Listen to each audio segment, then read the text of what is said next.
Bien. Bueno, muy buenos días. Sí, buenos días aún se puede decir. Este, bueno, hoy continuamos con la cátedra de psicoterapia para la Universidad Atlántida Argentina. Estamos transitando la unidad 5 con el abordaje de estructuras neuróticas. Hoy vamos a abordar las líneas generales para pensar el abordaje de las estructuras histriónicas, histéricas, la personalidad demostrativa, ¿no? Vamos a tomar, como venimos haciéndolo, referencias de los estudios obviamente de Freud, ¿no? Desde los textos de Héctor Fiorini, pero bueno, siempre tomando como referencia las investigaciones de Lieberman, de Chegoyen, los trabajos de Elia Ricón, ¿no? Y bueno, cuando ustedes van a ver en el texto de Héctor Fiorini estructuras y abordajes en psicoterapias psicoanalíticas, verán que hay toda una multitud de autores con los cuales dialoga Héctor Fiorini para pensar justamente la histeria desde una perspectiva amplia, y bueno, en base a las investigaciones de su equipo, definirlas más claramente y a los fines dentro de lo que venimos haciendo en la cursada, poder analizar los casos clínicos con instrumentos que nos permitan entender, que nos permitan poder relacionar la teoría con la práctica, la teoría con la vivencia.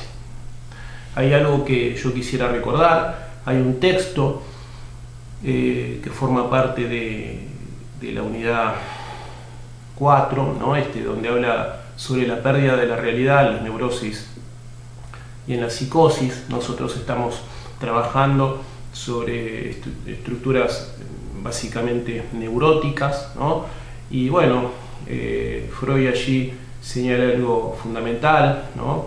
Como que en la psicosis no hay una aceptación de la realidad y se da la construcción de otra realidad, y en la neurosis más que nada hay una suerte de huida o negación, ¿no? De un aspecto de la realidad. En ambos hay pérdida de realidad, pero en la neurosis es de un fragmento, de un segmento, ¿no? En la psicosis prácticamente no hay aceptación y se construye otra, ¿no es cierto? Se crea otra realidad. Otra cosa que yo quería aclarar en función de lo que se viene dando en las clases, ¿no? Es que bueno, sobre todo a partir de lo que planteó Enrique Pillon Rivière en su teoría de la enfermedad única, al seguimiento que hicieron de sus teorías autores como Blecher, como Lieberman, ¿no? Como Kesselman, pero fundamentalmente poniendo el acento en Lieberman. No estamos hablando de cuadros puros, no estamos hablando de cuadros puros de obsesiones, de fobias, de histerias. Acá es importante que pensemos que desde la óptica de la teoría de la enfermedad única de Pillon Rivière, todos tendríamos gradientes que forman parte, ¿no? En tanto todos atravesamos las fases de evolución de la libido planteada por Freud, todos presentamos gradientes de lo que serían los distintos cuadros, ¿no? Las distintas estructuras.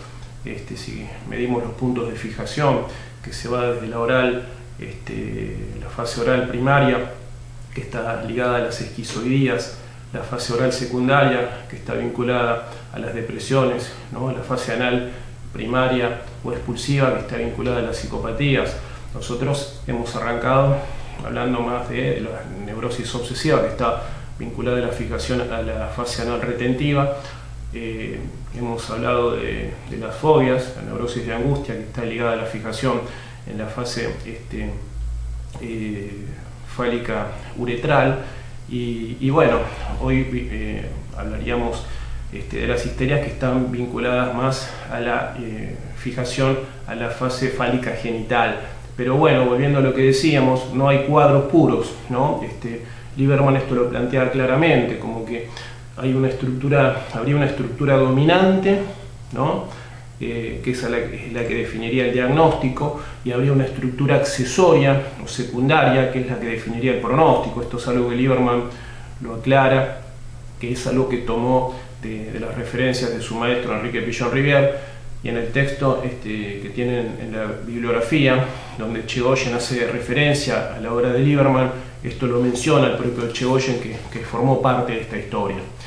Bueno, en relación a las histerias, ¿no es cierto? Es como venimos haciéndolo con los cuadros anteriores que hemos visto dentro de la neurosis. La palabra histeria es una palabra que tiene una raíz griega, ¿no? Que significa útero, ¿no? Tiene que ver con la matriz, el órgano de gestación del aparato reproductor femenino, ¿no? Que es una neurosis, es una forma de neurosis compleja, caracterizada por toda una multiplicidad de síntomas, donde podemos hablar de convulsiones, ¿no? de contracciones permanentes, podemos hablar de parálisis, de anestesias, ¿no? de trastornos visuales y digestivos, que pueden ser provocados por sugestión o autosugestión. Dentro del DSM-4, dentro del Manual Diagnóstico y Estadístico de los Trastornos Mentales, de la Asociación Norteamericana de Psiquiatría, se la vincula a lo que son los trastornos somatoformes, a los trastornos disociativos, ¿no? Y a los trastornos de conversión, ¿no? Tiene que ver con somatizaciones que no tienen una base orgánica concreta, ¿no? Y bueno, se lo considera, se lo he estudiado durante mucho tiempo como más propio de la mujer, aunque bueno, visto hoy por hoy, también se lo considera propio de un contexto donde el patriarcado ha ubicado, ¿no? a la mujer en un lugar que la ha hecho más propensa en los tiempos en que Freud comenzó a estudiar la histeria, la ha hecho más propensa a la mujer a desarrollar estos síntomas, pero no se lo pensaría hoy como algo propio, inherente a la mujer, sino algo que estaría vinculado a una forma de vida, a un contexto, ¿no? A un lugar social. Hoy por hoy se piensa que la histeria se va dando síntomas indistintos en hombres o en mujeres. Digamos, generalmente hay causas que se ubican en relación a cuestiones que pueden tener una base hereditaria, pero fundamentalmente son situaciones de estrés o situaciones de represión sexual generalmente ligadas a deseos prohibidos, ¿no? Hay experiencias traumáticas que también pueden llegar a provocar este tipo de sintomatologías.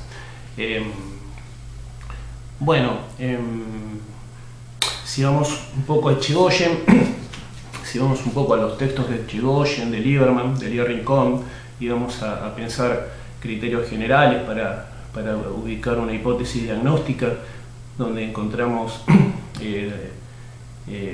elementos predominantes de lo que llamamos histeria, ¿no? Acá es importante, primero que nada, desde Lieberman, considerar en esta integración, como ya hemos dicho antes, que él hace entre el psicoanálisis y la teoría de la comunicación de Reich, que nosotros no nos centramos solo en el componente patológico, ¿no? En el componente psicopatológico de lo que serían histerias extremas, ¿no es cierto? U obsesiones extremas o fobias extremas, como hemos visto antes, ¿no? Sino que nos basamos en elementos dominantes, en rasgos dominantes, ¿no es cierto? Por eso Lieberman hablaba hablamos de histerias en un caso donde los síntomas se vuelvan inhabilitantes, ¿no? o causan un grado de malestar mayor, ¿no?, en los vínculos, ¿no?, en la vida afectiva, en la vida de relación, ¿no?, de las personas. Pero bueno, podemos considerar un componente donde los rasgos no necesariamente están vinculados a lo netamente patológico. Por eso acá Lieberman lo homologaba a lo que es la personalidad demostrativa, según Reich, ¿no? El impacto que se da ante el receptor de quien se vincula con estas personalidades es un impacto estético, ¿no es cierto?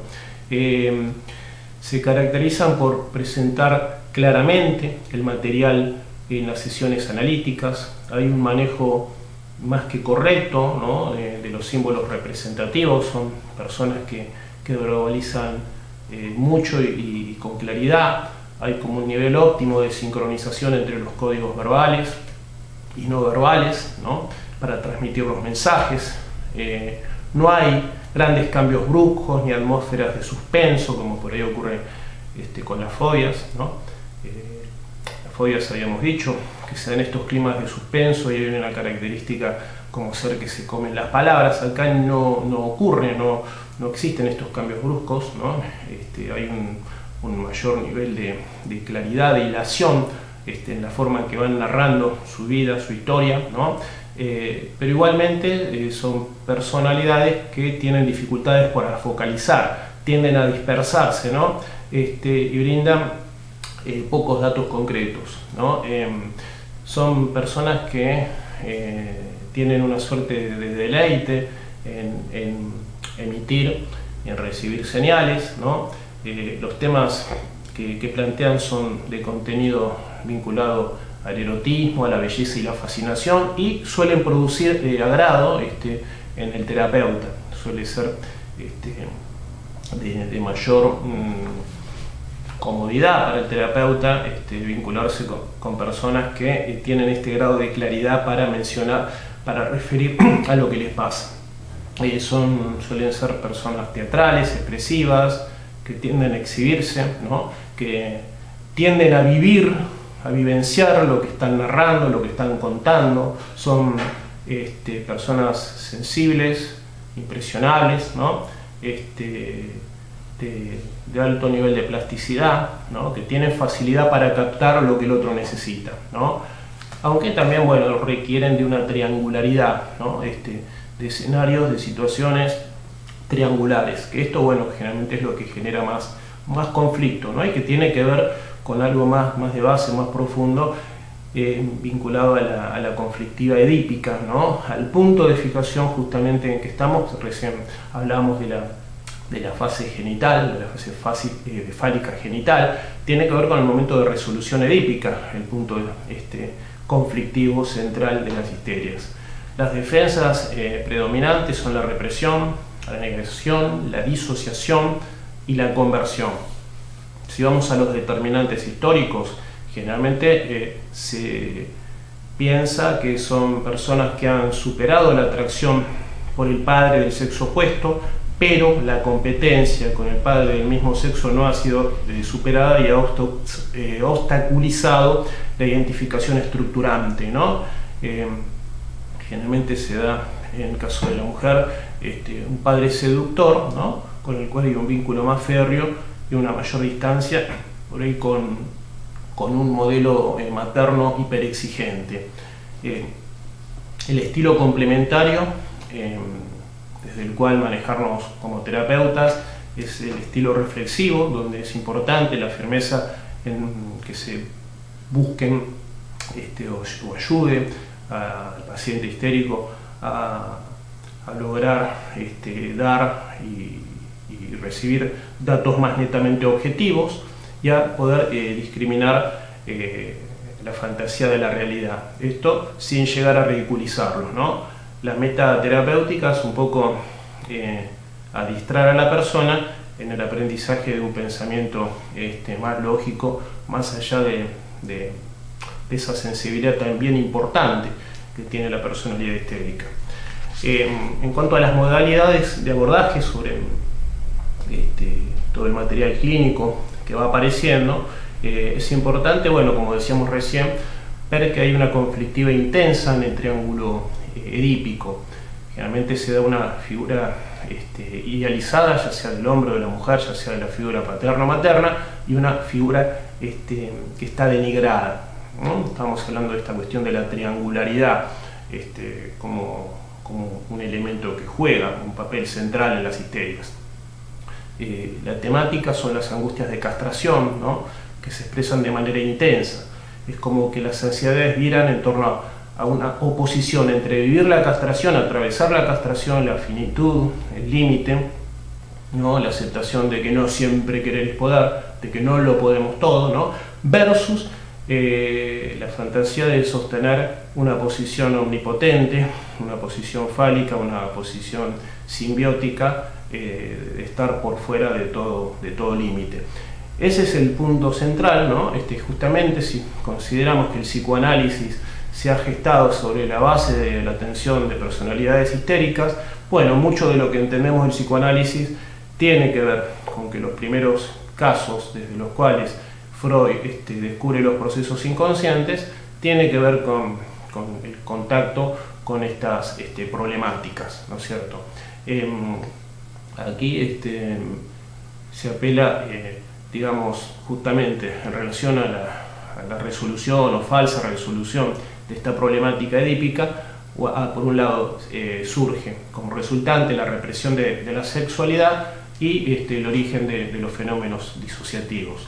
Algunos aspectos que señala Fiorini sobre el carácter histérico es la tendencia a manejar situaciones grupales de interacción cotidiana al modo de configuración de escenas, ¿no? Donde de alguna manera surge consciente o inconscientemente el conflicto entre ilusión versus desilusión, inclusión versus exclusión, idealización versus denigración. Por otro lado, otra característica es la posición egocentrada, dice Fiorini, o narcisista histérica, esta tendencia a llamar la atención, a ser centro, ¿no? Es un elemento que vamos a tomar para fortificar cualquier hipótesis diagnóstica que pueda aparecer. Y otra cuestión que señala Fiorini es la tendencia a presionar o llevar a los demás a hablar un lenguaje de afectos.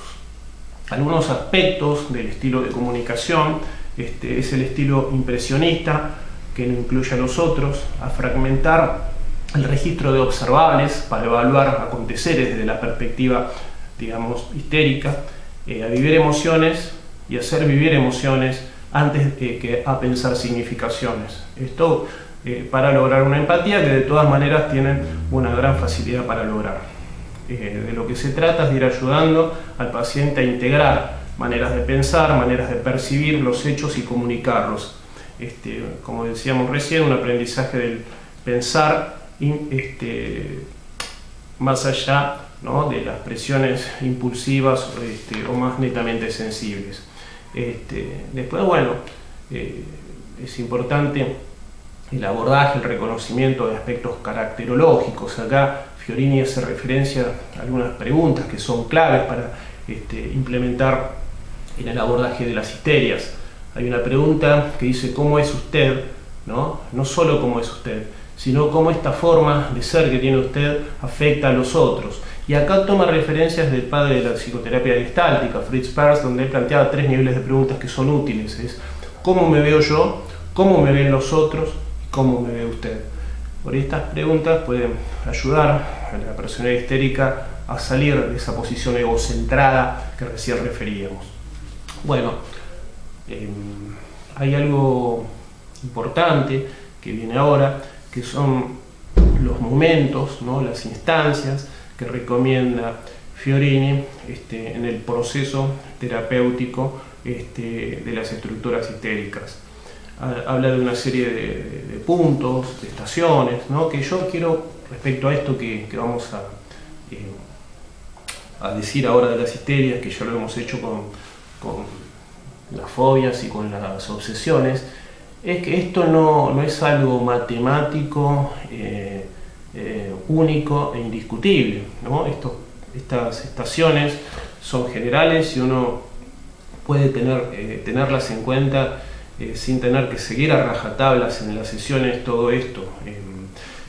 uno los tiene en cuenta y puede entrar desde múltiples lugares, y tal vez no todas las sesiones guardan este orden, ¿no? Que nosotros vamos a tener en nuestra mente para tratar de ir pensando lo que ocurre, porque como hemos visto hasta ahora en lo que es el seguimiento de casos en la realidad cotidiana, ¿no? de lo que es el trabajo terapéutico, sabemos que las sesiones nunca se pueden prever, ¿no? Los temas que un paciente trae a cada sesión pueden estar no siempre relacionados con lo que se trabajó en sesiones anteriores, ¿no? Siempre esto cualquiera lo sabe, más allá de ser terapeuta, lo sabe como paciente, ¿no?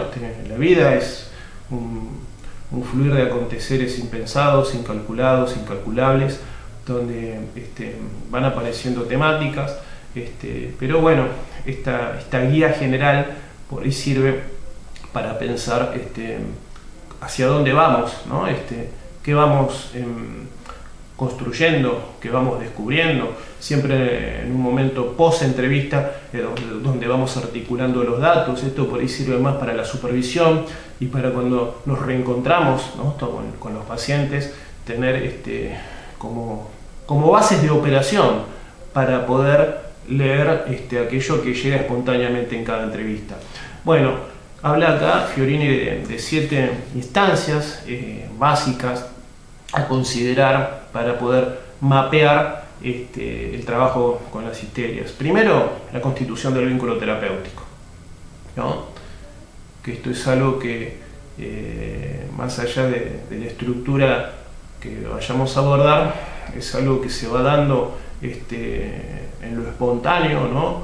en la cuestión singular de cada vínculo, de cada encuentro, ¿no? con cualquier paciente de cualquier, sea cual sea su estructura dominante. Pero bueno, acá hay una segunda instancia, un segundo momento que va siendo como característico más propio del abordaje de la histeria, que es la exploración de situaciones habituales de conflicto, ¿no? Acá señala 3 aspectos, como que las anécdotas se suelen multiplicar y la tarea acá consiste en reconocer y poder mostrar cierta unidad subyacente a esa diversidad de anécdotas que aparecen, ¿no? A veces generalmente de manera desordenada, ¿no? Otro aspecto que señala es relevar los modos histéricos de comunicación, de percepción e ideación, ¿no? Registrarlos para poder devolverlos, para poder mostrarlos. Y otro elemento que marca dentro de lo que es la exploración de las situaciones de conflicto es tratar de ir creando una progresiva discriminación de datos entre situaciones determinadas que va trayendo el paciente sobre su vida y sus conflictos y la repercusión que van generando en los demás. Un tercer momento, un tercer pasaje, ¿no? Una tercera instancia es delimitar un ámbito propio de la personalidad histérica, ¿no? Ayudar a que la persona histérica en tratamiento o con rasgos histéricos dominantes en tratamiento pueda diferenciar su realidad psíquica, ¿no? De la realidad psíquica del otro y de los grupos de donde la persona se va moviendo. Las que siguen son toda una serie de secuencias básicas primordiales que la estructura histérica vive y busca en los vínculos con otros. Acá Fiorina cita un pasaje que ustedes lo van a poder ver más en detalle y con ejemplos en la bibliografía que tienen, donde en primer momento se da una situación depresiva monótona donde se sueña un paraíso utópico. Segundo momento donde se da una escena de seducción, de tentación y de erotización vitalizadora para salir de ese estado de monotonía. Tercer momento donde se da la consumación de la seducción, ¿no? De ese objeto de amor, donde casi siempre se excluye a un rival en una situación triangular, ¿no? Generalmente la personalidad histérica, para seducir a alguien, siempre de alguna manera consciente o inconscientemente está montando una escena donde hay un tercer excluido, ¿no? Real o fantaseado, para fijar su atención en el objeto deseado. Ese objeto deseado siempre de fondo está en relación a una competencia con un tercero que queda fuera, ¿no es cierto? Es como un desafío inconsciente que se plantea personalidad histérica alrededor de todo esto. Una cuarta instancia donde se da una comprobación del fracaso de la seducción, ¿no? El encuentro con la castración sería, aunque esto no es consciente, y la pérdida del paraíso, ¿no? Y luego se vuelve un primer momento vinculado a la situación monótona, donde se da una suerte de pasaje por un momento depresivo, ¿no? Una nueva ensoñación paradisíaca, ¿no? Y acá es donde como terapeutas es importante que hagamos un trabajo para discriminar, ¿no? Para crear áreas de discriminación, de diferenciación, de hacer ensayo y elaboración acerca de qué se está repitiendo, ¿no? Y hasta qué punto nos está cayendo en lugares ilusorios de insatisfacción permanente. La insatisfacción es una característica propia, por excelencia, para identificar un cuadro histérico. El cuarto momento, la cuarta instancia que plantea Fiorini es la captación de aquellas escenas que son actualizaciones derivadas del proceso edípico infantil particular de la estructura histérica. Una vez que ya hemos llegado a trabajar elementos de las etapas anteriores, ahí ya podemos interrelacionar cómo lo que va ocurriendo en el aquí y ahora, en el presente, se vincula con las escenas, los escenarios propios de los primeros años de vida, y irnos aproximando al vínculo con las figuras parentales, ¿no? ¿Qué pasó con la madre? ¿Qué pasó con el padre? ¿No? ¿En qué lugar fuimos quedando? ¿Qué pasaba con la pareja de nuestros padres? ¿No? Para que se den estas alianzas, ¿no? Estas vinculaciones diádicas, esta cuestión de inclusiones y de exclusiones en cada historia personal. El quinto momento tiene que ver con la reaparición de momentos de otras etapas, ¿no? Y un poco la revisión de conflictos centrados ya no solo en figuras masculinas, ya no solo con la figura paterna, con la figura interdictora que nos va a marcar el límite, que nos va a marcar la castración, sino ir un poco hacia las carencias que hubo antes en el maternaje. Acá y el maternaje y qué fue lo que quedó del vínculo con la figura materna y con la satisfacción oral, ¿no? Por ahí es el elemento oculto, sorpresivo, inesperado, tal vez el convidado de piedra, ¿no? Generalmente se habla de las histerias, el vínculo con la figura paterna o materna, o sea, con instancia parental del sexo opuesto, pero acá sí, y fundamentalmente con el papel que cumple el padre, ¿no? Como cuando se ha teorizado desde el psicoanálisis se habla más que nada, ¿no? Del vínculo de la mujer con el padre, ¿no? Pero bueno, acá si vamos a que el conflicto central no pasa por acá, sino hay algo en relación al vínculo entre el padre y la madre que ha dado lugar a esta fusión padre-hija. Bueno, acá entramos a ver qué pasó en el vínculo con la figura materna, y acá, bueno, justamente es donde se está llegando a un nivel más sutil, más profundo, ¿no? Y es una etapa donde es clave la elaboración de duelos, ¿no? Se debilitan las idealizaciones puestas en juego en representaciones que se habían dado anteriormente, ¿no es cierto? Y esta etapa requiere una particular forma de brindar continencia, ¿no? A lo que se suma la tarea interpretativa para ubicar qué pudo haber faltado en la figura materna, ¿no? O desde la figura materna que ha brindado una forma de identificación, ¿no? Un sexto momento es una instancia de elaboración de duelos, y acá se daría justamente en estos duelos nuevas relaciones con la realidad, ¿no? La propia y la de los otros, ¿no? Y ampliar derivado de todo esto la capacidad de encontrar un disfrute, una satisfacción sexual, genital dentro de vínculos estables. La séptima instancia es la consolidación de estos desarrollos, ¿no? Y el establecimiento de condiciones para un periodo de determinación del proceso terapéutico. Y acá, bueno, acá nos encontramos con el gran secreto, ¿no?, del logro de la plasticidad yoica, ¿no?, para poder lograr este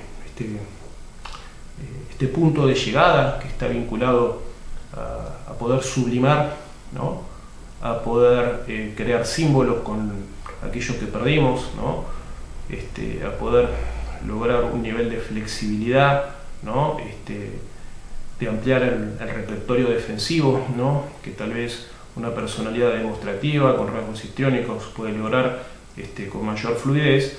Y acá, bueno, justamente, yo digo el secreto, ¿no?, no sé si es la mejor palabra, pero esta posibilidad de alcanzar esa plasticidad yoica que autores como Villon Rivera, autores como Lieberman vinculaban a la noción de salud mental, un poco implica adquirir elementos demostrativos, adquirir, podríamos decir, elementos, no digo propios de la histeria, pero propios de un histrionismo que nos permitan encontrar todas las personalidades posibles dentro de uno mismo, pero poder integrarlas, ¿no es cierto? Cuando damos psicología de los grupos, muchas veces hablamos del concepto de grupo interno y hemos dicho como que un buen coordinador de grupos es aquel que es capaz de coordinar su propio grupo interno. Sería algo similar a esto, ¿no?, en cuanto a si podemos identificar dentro nuestro los elementos esquizoides, los elementos depresivos, ¿no?, los elementos psicopáticos, ¿no?, los elementos obsesivos, los elementos fóbicos y también los elementos histéricos, pero podemos fluctuar, podemos manejar o entender cuándo utilizar determinado recurso, ¿no?, o ante determinado tipo de circunstancias, ante determinado tipo de personalidades que van a provocar o van a evocar en nosotros distintos aspectos de nuestra propia personalidad, ¿no?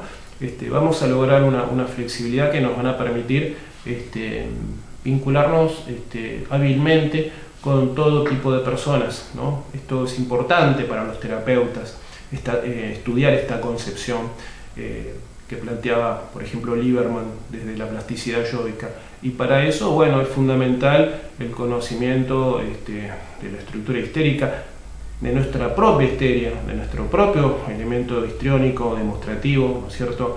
Pero habiendo salido de la posición fálica omnipotente, en la medida que hemos asumido la castración, hemos asumido que no lo podemos todo, que no somos el centro del universo, ¿no?, que podemos convivir con esa falta y podemos desde esa finitud, desde esa conciencia del límite, ver nuestras posibilidades. Ahí es donde, bueno, desde la creación de símbolos, de la posibilidad de sublimar, podemos acercarnos, aproximarnos a esto que entendemos por salud mental, aunque no excluyamos poder ver, poder entender, poder aceptar que hay elementos más propios de lo patológico, de lo regresivo, que no están por fuera de nosotros, que es algo a lo cual podemos volver, pero y en tanto y en cuanto tenemos herramientas para no creernos esos momentos por ahí vinculados a la fusión, a la fantasía de unidad, de totalidad, ¿no?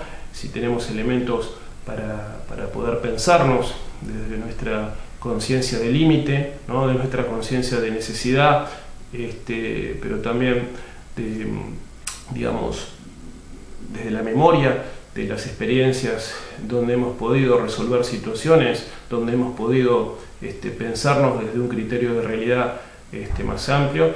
Ahí es donde, bueno, podríamos decir que no vamos a superar la posición histérica, pero sí tal vez la podemos utilizar para multiplicar las herramientas de vinculación con los demás y con nosotros mismos, ¿no es cierto? Bueno, acá yo creo que es importante, si uno también estudia autores como Peirce, que pasó por el psicoanálisis, estudia autores como Jacob Levi Moreno, que desde el psicodrama aportó enormemente acerca de todos los roles que influyen en la constitución del yo, ¿no? Y como la creatividad, la espontaneidad, ¿no?, el desarrollo de distintos elementos para explorar todas las variantes que existen, todos los opuestos que existen en nuestra personalidad.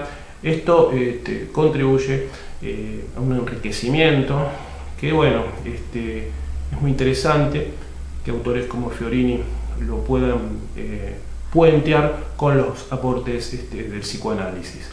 Bueno, vamos a continuar trabajando con los casos. Ya con esto iríamos culminando lo que es la unidad 5 sobre abordaje de estructuras neuróticas.